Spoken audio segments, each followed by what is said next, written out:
کار سروی ژئوتکنیکی بند آبی زردآلو در ولسوالی قره‌باغ ولایت غزنی آغاز شد. به گفته مسئولین در این ولایت، در سروی این بند در حدود 2.8 میلیون افغانی هزینه خواهند آمد و در مدت 3 ماه تکمیل می شود.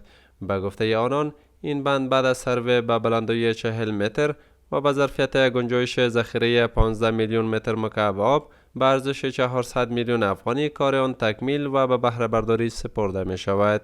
دا د بند سروی بس دا هغه مرحله دي چې وس بند یقیني څه چې دا بند به جوړیږي او څومره مصارف څومره کار به پرې کیږي.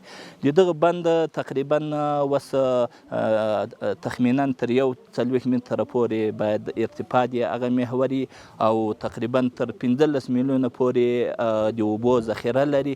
نو وس هغه د بند زردالو کار هغه مرحله ته ورسېده چې ان شاء الله پر راتلونکي کې به په ډېر زر سره به ان شاء الله د عملی کارونه شروع کی.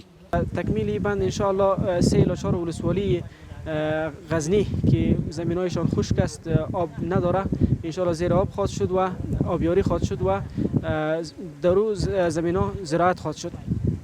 این بند ان شاء الله در حدود 400 میلیون افغانی مصرف داره که از طرف امارات اسلامی افغانستان از طرف وزارت آب و انرژی تمویل میشه و ساخته خواهد شد. باشندگان ولسوالی قره‌باغ غزنی از آغاز کار سروی این بند خوشحالند و میگویند که سالها در انتظار اعمار این بند بودند.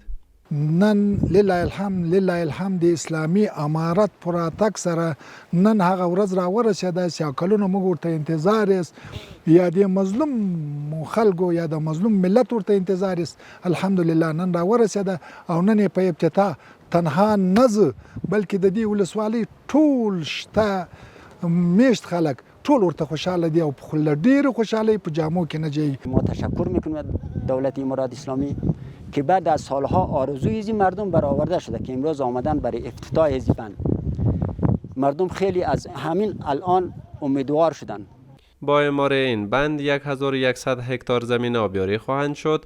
جلوی سیلاب‌ها در این ساحه گرفته می شود و در جات شدن آب‌های زیرزمینی همچنان مؤثر تمام خواهند شد.